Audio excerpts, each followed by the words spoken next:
સ્વામી આપણને હવે પ્રયાગરાજમાં લઈ જાય છે. અત્યારે ઘણા વર્ષો પછી પ્રયાગરાજમાં મહાકુંભનું અહીંયા અત્યારે આયોજન થઈ રહ્યું છે. એ મહાકુંભમાં જવા માટે 4 વસ્તુ જોઈએ.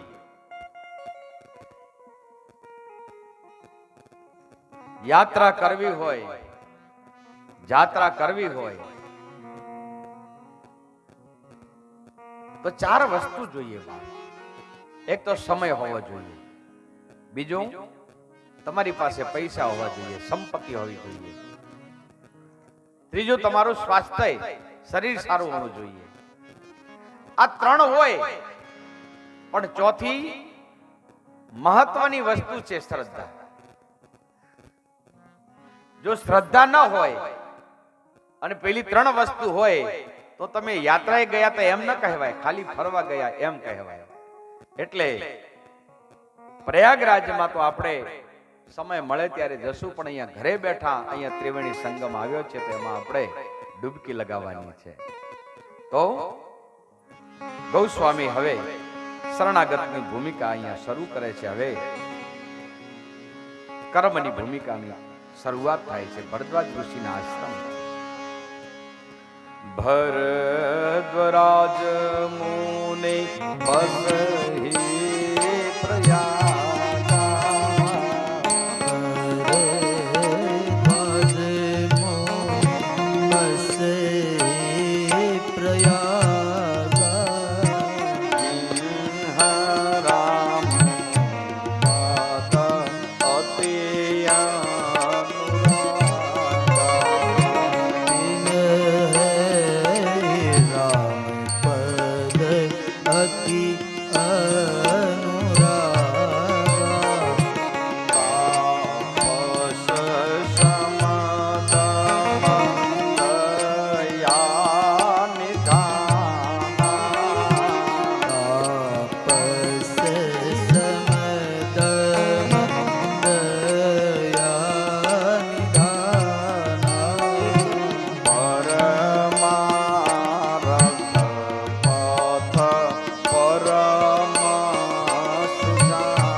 પ્રયાગરાજમાં ભરદ્વાજ ઋષિનો આશ્રમ છે.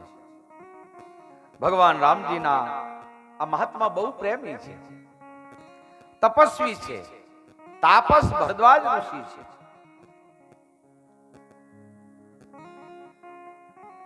ભરદ્વાજ ઋષિના જીવનમાં એક વાતનો સમન્વય થયો છે. તાપ સમદમ દયા નિધાના. એ તપસ્વી છે,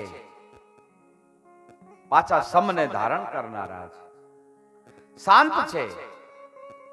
નહીં તો બહુ જે તપ કરે ને એ શાંત ન હોય, એ બહુ ક્રોધી હોય.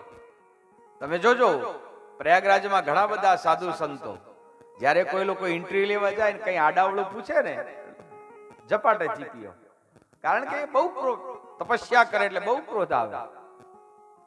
જે બહુ ઉપવાસ કરતા હોય, બહુ બોલતા હોય, એનું મગજ ક્યારે જાય નક્કી ના હોય. પણ અહીંયા તો સમદમ દયા નિધાના.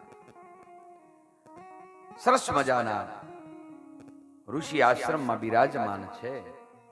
અને એ સમયે ભરદ્વાજ ઋષિ કેટલી બધી ઊંચી ભૂમિકા લઈ અને પોતાના આશ્રમમાં બેઠા છે.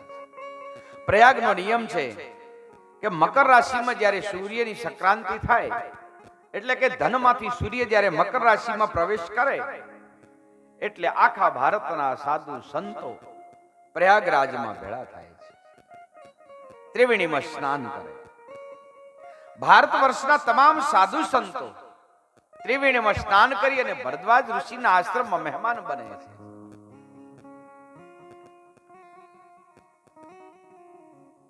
ઘણા બધા ઋષિ મુનિઓ જુદા જુદા ટુકડીઓમાં વેચાઈ જાય અને જુદી જુદી ભગવાનના નામની ચર્ચાઓ કરે છે. બ્રહ્મ નિરૂપણ ધર્મ વિધિ